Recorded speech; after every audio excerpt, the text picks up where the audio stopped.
As a Salesgenie subscriber, managing your saved lists is simple and customizable.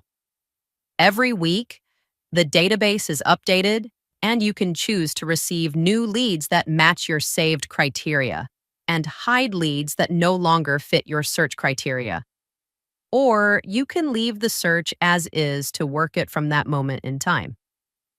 Let's walk through options to manage your saved lists. Here's an example of a saved list with new lead alerts turned on.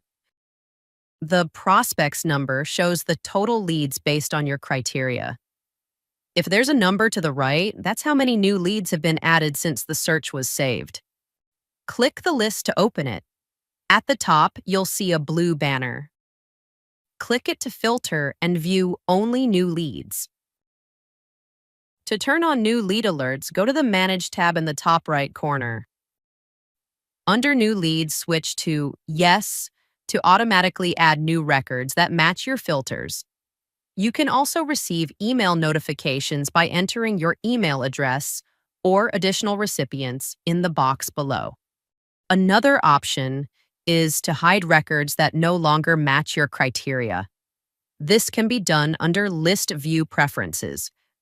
For example, if you're working in the new business database and have selected for those businesses formed in the last month, select Yes to hide records older than 1 month. This keeps your list focused and up to date.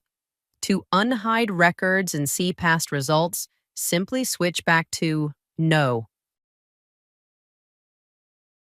And that's it. With these settings, you have more control to manage your list with features that best fit your goals.